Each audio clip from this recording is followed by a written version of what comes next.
দক্ষিণ চট্টগ্রামে মানুষের জন্য পবিত্র মাহে রমজানের প্রথম থেকে আনোয়ারা সিটি সেন্টারে শুরু হয়েছে ঈদ উৎসব। এটি আনোয়ারা উপজেলার অন্যতম সিটি সেন্টার। এখানে রয়েছে দেশীয় নামি দামি ব্র্যান্ডের কাপড়, জুতা সহ অন্যান্য শোরুমও।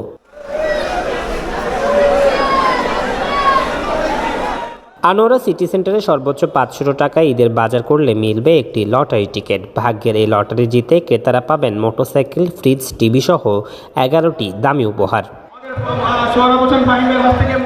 এদিকে সব সিটি সেন্টারের থেকে ভিন্ন আয়োজন এই আনোয়ারা সিটি সেন্টারে, যেখানে ঈদ উৎসব উপলক্ষে পুরো মাস জুড়ে র্যাফেল ড্রয়ে থাকছে বারবার পুরস্কার জেতার সুযোগ। গত মঙ্গলবার 10 রমজানে ঈদ উৎসবের প্রথম র্যাফেল ড্র হয়েছে। ড্রতে প্রথম পুরস্কার মোটরসাইকেল জিতে নেন এক নারী ক্রেতা। এছাড়াও টিভি, ফ্রিজ সহ আরও 10টি পুরস্কার জিতে নেন 10 ভাগ্যবান ব্যক্তি। প্রথম পুরস্কার মোটরসাইকেল পেয়ে খুশি নারী ক্রেতা। আব্বুর জন্য লুঙ্গি নিচ্ছি, আম্মুর জন্য শাড়ি নিচ্ছি, তারপর বোনের জন্য 3 পিস নিচ্ছি, তারপর ছেলের জন্য কাপড় নিচ্ছি। মেঘাস্টার থেকে নিচ্ছি ভাই, প্রায় 3 থেকে 4 হাজার টাকার বাজার করছি। অনেকটা পাঞ্জাবি নিয়েছি, পায়জামা নিয়েছি, তারপর শার্ট নিয়েছি, সব কিছু নিয়েছি।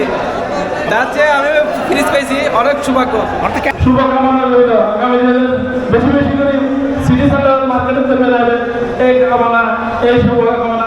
এই র্যাফেল ড্রয়ে আগামী 20 রমজান ও ঈদের পর দেওয়া হবে। এতে আরও 2বার মোটরসাইকেল সহ বিভিন্ন দামি পুরস্কার জেতার সুযোগ রয়েছে। র্যাফেল ড্র অনুষ্ঠানে পুরস্কার বিজয়ীদের পুরস্কার প্রদান করে আনোয়ারা সিটি সেন্টারের স্বত্বাধিকার SM জাহাঙ্গীর ও সোহরাব হোসেন ফাহিম। নিউজ ডেস্ক, দৈনিক আজাদী।